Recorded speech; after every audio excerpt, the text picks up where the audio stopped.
C'est les parties de la déclaration du président de la République. La justice congolaise est malade, et oui, c'est là justement à initier les états généraux de la justice après l'arrivée de M. Constant Moutamba à la tête du ministère de la Justice et garde de Sceaux. On en parle ici sur ce plateau avec M. Harold Badibanga. Bonjour et bienvenue. Bonjour madame, merci. Toujours aux couleurs du drapeau de la République. Oui, c'est pour prouver qu'il pleuve, qu'il neige, nous sommes et nous serons toujours congolais. Voilà, justement, plus qu'on parle de la nation congolaise, il est vrai qu'aujourd'hui, la question de la justice a été décriée par tous. Mais les États généraux se tiennent. Nous sommes au 5e jour des États généraux avec des ateliers où différents acteurs, dont les différents secteurs s'expriment sur la question de la justice en République démocratique du Congo. Ce n'est pas une première. Il y en a eu, mais apparemment, ça semble toujours accoucher d'une souris. Pourquoi ? Merci madame pour l'opportunité que vous nous offrez pour parler encore de notre pays sur ce plateau de la très prestigieuse Télé 50. Je ne suis pas de ceux qui pensent que ça semble toujours accoucher d'une souris parce que les assises, vous l'avez dit vous-même, elles sont en cours. Attendons qu'elles se terminent, que l'on formule des recommandations et que l'on voit si ce n'est pas de la monotonie avec ce qui avait été fait en 2015 et que si jamais à l'issue de ces assises, il n'y aura pas un comité de suivi qui fasse appliquer les recommandations et les conclusions issues de ces assises. Je ne suis pas dans ce que Jean-Marie Kassamba appelle le congolo-pessimisme. Quelque chose est en train de se faire encore, mais il y a des Quinois qui résonnent pas dans la quinoisité, mais plutôt dans la quinoiserie, comme le dirait le prof Kamba Boacha, c'est-à-dire la quinoiserie, c'est l'ensemble d'antivaleurs, ne voir que le mal, alors que la quinoisité, c'est l'ensemble des valeurs. Mais je suis en train ici, d'entrée des jeux, de commencer par féliciter le président de la République et même le ministre Moutamba, qui a compris l'inquiétude du président de la République et qui s'est dit, seul, il ne peut pas résoudre le problème, il faut inviter plusieurs acteurs du domaine pour qu'ils cogitent afin que l'on ait des solutions. Certes, quelque chose a été fait en 2015, mais une question me taraude dans l'esprit, c'est de savoir s'il y a eu un comité de suivi pour effectivement encadrer la matérialisabilité de ce qui avait été pris comme mesure. Et même alors, si ce comité a existé avec ma foi, je me dis qu'il n'a jamais existé. C'était des recommandations qui ont été laissées dans la rue, même si ce comité a existé pour aider que l'on mette en pratique ce qui avait été décidé en 2015. Mais les faits, lorsqu'ils changent sur le terrain, on adapte les mesures. On ne me dira pas que tout ce qui avait été décidé en 2015, si on les adapte aujourd'hui, mutatis mutandis sur terrain, ça sera la même chose. Mais on aurait dû alors commencer peut-être par nous dire qu'est-ce qui a marché avec les États généraux de 2015, où en sommes-nous, qu'est-ce qui a bloqué, c'est à partir de cela que l'on devrait faire des constats et voir comment améliorer. Mais moi, je pense plutôt qu'il fallait faire ce qui a été fait dans le sens de celui qui a de donner raison à celui qui a dit qu'il faut faire d'une pierre deux coups. Dans quel sens je le dis? Se limiter à prendre ce qui avait été fait en 2015, c'est comprendre que nous sommes dans la logique de la loi du moindre effort. Dans la mesure où la plupart de ces recommandations de 2015, nous sommes aujourd'hui en 2024, 9 ans après, beaucoup de ces recommandations sont tombées obsolètes. Il fallait, à travers les assises actuelles, prendre les nouvelles recommandations issues de ces assises, pour ne pas me répéter, prendre les orientations, les recommandations de celles de 2015, voir ce qui peut être mis ensemble pour vous qu'elle en continue. Le danger, c'est quoi, madame? Si on n'organisait pas ces assises actuelles, on prendrait quelques-unes des recommandations de 2015, on mettrait de côté celles qui n'ont plus de sens compte tenu de l'évolution des faits sur terrain. Et là, on continuerait à crier à la justice qui est malade. Moi, ici, dans cette optique, je suis un senghoriste. Je suis de l'école de l'opposant Senghor. Je pense qu'il faut faire une autopsie sérieuse, voir de part et d'autre ce qui n'est pas bon, le mettre de côté, voir de part et d'autre ce qui est bon, le mettre ensemble et aller de l'avant. Je suis aussi, madame, de ceux qui pensent qu'il ne faut pas que dans ce pays, on exagère.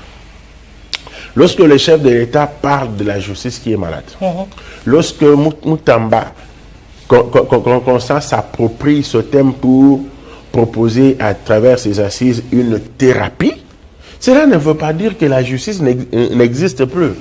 Avocat de mon État, je me mets très mal à l'aise, je suis peiné lorsque j'entends parler certains compatriotes, surtout compte tenu de leur casquette opposition ou majorité, surtout ceux de l'opposition, disent le chef de l'État lui-même a dit que la justice est malade, donc elle n'existe pas. Non, non, non. Il ne faut pas tomber dans un sentimentalisme béant pour faire même dire à quelqu'un ce qu'il n'a pas dit. Mais c'est justement le hic dans l'affaire, parce que les politiques que vous êtes, souvent, vous avez tendance à politiser la chose, et au finish, la population, elle ne comprend plus rien. Elle se limite dans qui a raison et qui a tort, alors que le mal, comme vous le dites, il est profond. Et il faudrait que la population comprenne ce qui est en train d'être fait, et peut-être compartiment par compartiment, pour comprendre qu'il y a soit évolution, soit il y a changement.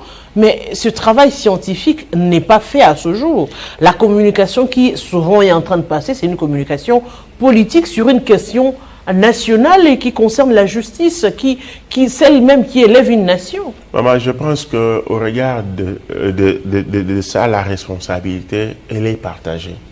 Il faudrait une communication spéciale adéquate pour l'accompagnement non seulement de ces assises, mais aussi des recommandations en vue d'un suivi réel sur terrain. Et qui doit communiquer, il faut choisir des bons communicateurs pour éviter à ce que les politiciens véreux, je pèse bien mes mots, les politiciens véreux ne viennent faire passer des choses dans la tête du Congolais. Quand on parle d'une justice malade, on doit se transborder de ce terrain vers le terrain de la médecine. Tout individu en bonne santé, visiblement, est un individu malade. Si vous et moi, on nous amène à l'hôpital aujourd'hui, alors que nous nous sommes déplacés, nous sommes en bonne santé, il suffit d'un check-up. On va vous dire, là, ça ne va pas, là, ça va, vous devez prendre tel produit et même être interné. Alors, quand on parle d'une justice malade, cela ne renvoie pas à l'inexistence de la justice en République démocratique du Congo. Il faut qu'on se mette d'abord en tête que nous avons des magistrats formés au Congo qui travaillent bien. Nous avons des avocats, des magistrats, des agents de police judiciaire, des inspecteurs de police qui travaillent bien. Mais au fait, nous ne pouvons pas venir ici dire que tout se passe bien dans l'appareil judiciaire congolais où tout se passe totalement mal. Mais l'objectif de ces assises et la volonté du président de la République, c'est de faire que là où ça ne va pas, que l'on corrige de manière profonde de sorte à ne plus y revenir, et là où ça va consolider les acquis. Il s'agit d'abord d'un problème sérieux de la prise de conscience de chaque acteur qui œuvre dans l'appareil judiciaire congolais, tout protagoniste de droit. Il s'agit de la répression. Aujourd'hui, dans notre appareil judiciaire, il n'existe presque plus de manière matérielle la prise à partie. Lorsqu'un magistrat a rendu un jugement unique, il était à l'époque pris à partie et il pouvait même courir le risque de perdre son travail à cause de ça, même nos avocats. Il y a beaucoup à nous reprocher. C'est cette thérapie qui doit être proposée à travers les différentes actions que dire que la justice est malade, donc inexistante, comme si elle ne s'administre pas, comme si les différentes parties qui sont litigantes ne se retrouvent pas. Mais pourquoi maintenant, je dirais, pourquoi seulement on a tendance à vouloir pointer du doigt les magistrats? Parce qu'actuellement, c'est comme si c'est devenu, lorsqu'on parle de justice, on voit le ministère et les magistrats. Alors que par exemple, la question de la justice ici, parlons seulement des OPJ. Vous allez porter plainte, vous allez au niveau des sous-secteurs pour revendiquer, vous commencez à payer, vous commencez par payer. Parce qu'ils n'ont pas de papier, duplicateur pour écrire. Vous avez totalement raison, madame. C'est dans ce sens-là que lorsque ces assises ont été ouvertes, j'étais dans la salle, le ministre d'État, ministre de la Justice, c'était clair. Il a commencé par définir les concepts. Il a démontré que la justice n'a pas une seule catégorie d'acteurs, pour ne parler que des magistrats. Non, il a épinglé tout le monde, avocats, magistrats, APJ, IPJ, OPJ, même le greffier, pour dire que chacun a l'obligatoriété de jouer sa partition. Parce que dans chaque coin de cet appareil judiciaire, il y a quand même des tares que l'on constate. Et le ministère de la Justice est là, le ministre de la Justice est là pour réguler. J'étais dans la salle quand il a dit même veiller à l'applicabilité des arrêts de décision de la justice. Les gens ont crié, j'ai compris qu'ils ne sont pas du domaine. Veiller, c'est-à-dire qu'il y a des jugements rendus dans ce pays, mais qui n'ont pas été exécutés. Mais c'est le ministre de la Justice qui doit constater et veiller à ce que ça soit appliqué. Il y a ce que l'on peut dire, on peut appeler de laxisme. Mais nous devons comprendre que ni l'avocat, ni le magistrat, ni l'APJ, ni l'OPJ, ni l'IPJ, ni le greffier, que sais-je encore, chaque protagoniste au droit qui intervient dans cet appareil judiciaire, madame, je suis bien d'accord que le Conseil supérieur de la magistrature soit indépendante, fasse son travail, mais lorsque ça ne va pas, ce n'est pas le président du conseil d'administration qui est invité ou convoqué à l'Assemblée nationale. Lorsque ça ne va pas, ce n'est pas celui-là qui est invité ou convoqué par le président de la République. C'est-à-dire, il y a un problème de responsabilité et chaque acteur, en commençant par les magistrats, parce que c'est là que je comprends que beaucoup ne veulent pas comprendre que oui, il y a le principe sacro-saint cher au grand doctrinaire Jean-Jacques Rousseau qui parle de la séparation de pouvoir. Mais l'exception à ce principe, c'est qu'il y a la théorie de la compétence liée. Le législatif, l'exécutif, les judiciaires, oui, mais les décisions, les lois de la République votées au Parlement sont exécutées par qui? Par l'exécutif. Cela ne fait pas de l'exécutif l'inférieur au pouvoir législatif. Et lorsque le judiciaire a de comptes à rendre au nom de cette théorie de la compétence liée auprès du ministre de la Justice, qui est le patron de la justice, qui répond au Parlement, et non les magistrats qui viennent répondre. Cela ne veut pas dire que le pouvoir judiciaire est inférieur à l'exécutif. C'est seulement la collaboration entre les différents pouvoirs. Mais là, c'est un peu plus complexe aujourd'hui parce que on prend un exemple similaire. C'est quand, par exemple, au niveau du sport, moi j'aime bien le sport parce que je le sais, madame. Dedans. C'est par exemple quand la Fédération congolaise dit elle est indépendante. Alors que, par exemple, pour que les athlètes se déplacent, c'est le gouvernement qui débourse le budget, débourse l'argent pour que vous puissiez vous déplacer, vous préparer et consorts. Mais maintenant, quand vous revenez et que l'on vous demande des comptes, vous dites que vous êtes indépendant. C'est ça la sorcellerie. Je prends l'exemple de ce qui s'est passé au Cameroun. Heureusement que le feuilleton est arrivé quand même presque à sa fin. L'indépendance, que ce soit la FECOFA, que ce soit au niveau du basket, l'indépendance est administrative. Parce qu'on dit que les compétences sont d'attribution.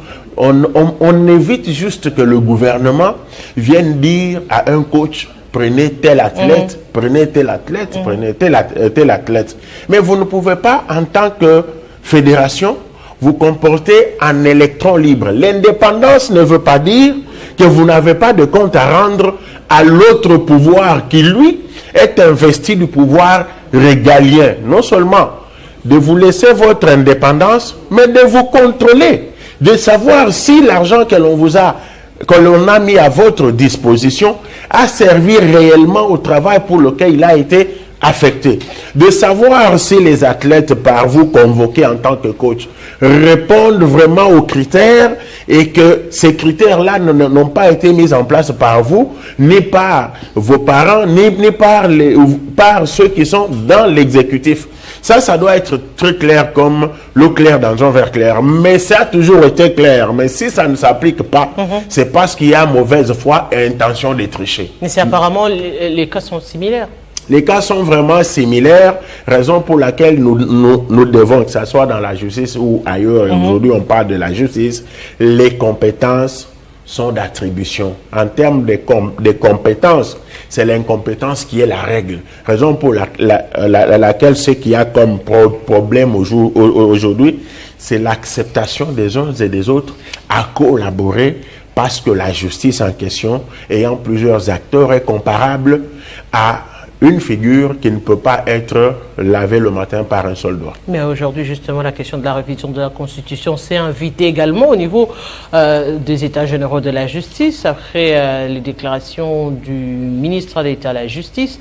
On voit également parmi les panélistes le secrétaire général de la SENCO, Monseigneur Donatien Scholl, est revenu sur cette question de la révision de la Constitution pour dire que le moment ne s'y prête pas.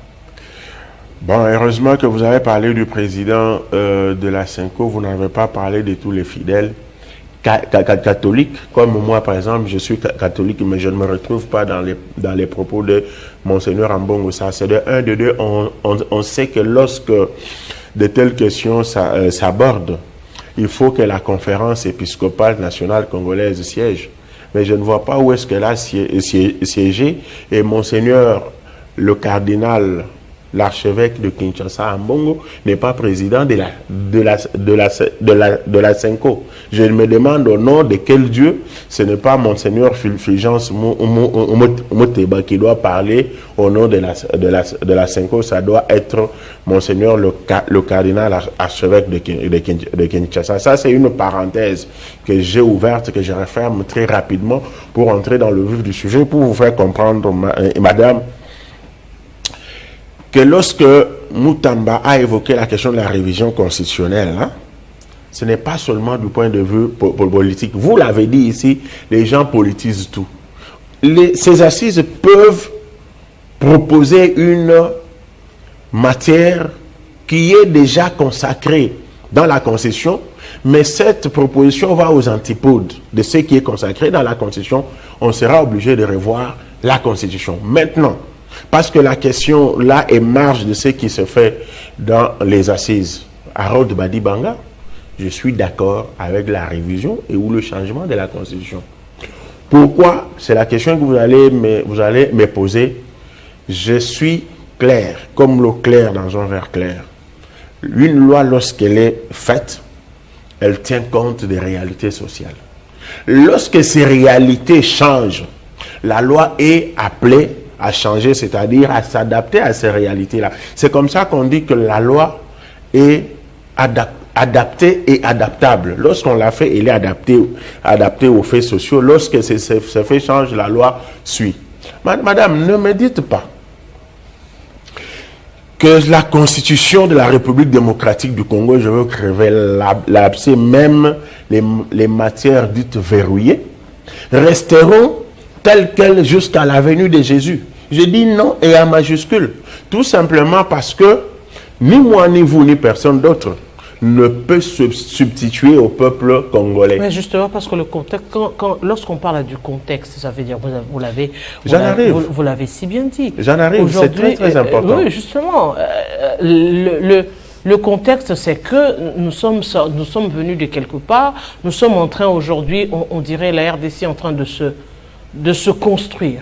de se construire non seulement en ce qui concerne la démocratie, en ce qui concerne beaucoup de questions aujourd'hui, et ça ne nous permettra pas forcément actuellement ou carrément de changer cette constitution.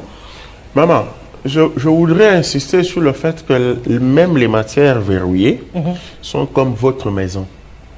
Vous pouvez dire à un voisin, je vais au travail, je ne viendrai rouvrir cette maison qu'à 22 heures. Mais ce n'est pas pour autant que le voisin peut vous refuser, vous empêcher de venir ouvrir cette maison-là à 14 heures dès lors que vous vous êtes rendu compte qu'il est nécessaire que vous puissiez l'ouvrir. C'est un exemple que je donne par rapport aux matières dites verrouillées, aux articles dits verrouillés, tout simplement parce qu'on doit comprendre que dans une démocratie comme la nôtre, le peuple a la place de Dieu le Père dans la Bible ou dans le Coran. C'est lui qui est souverain. Il a lui-même prévu les mécanismes à mettre en application s'il veut lui-même réviser sa constitution. Maintenant, lorsqu'on me parle du contexte qui n'est pas probant, approprié pour la révision. Oui, n'est pas approprié, je m'en moque. Je donne deux ou trois exemples. Vous savez, madame, dans une démocratie comme la nôtre, le président de la République est élu au suffrage universel avec un programme à lui. Il se présente, il circule partout, il dit, vous devez me voter parce que une fois élu, je vais faire ça. Mais lorsqu'il est élu, la Constitution lui dit qu'il doit nommer un Premier ministre au sein de la majorité parlementaire. Et ce Premier ministre est investi par le Parlement sur base de quoi? De son programme à lui, pas le programme pour lequel le chef d'État a été élu. Et à la fin du mandat, curieusement, c'est le président de la République qui n'était pas responsable des actions du gouvernement devant le Parlement, qui répond auprès du souverain primaire de la gestion du Premier ministre. N'y a-t-il pas possibilité d'envisager le changement de cet article-là pour que l'on ait carrément un président de la République, un vice-président? Mais en quoi sert le pouvoir discrétionnaire? Le pouvoir discrétionnaire, c'est comme on venait de parler là, le pouvoir discrétionnaire du président de la République a des limites.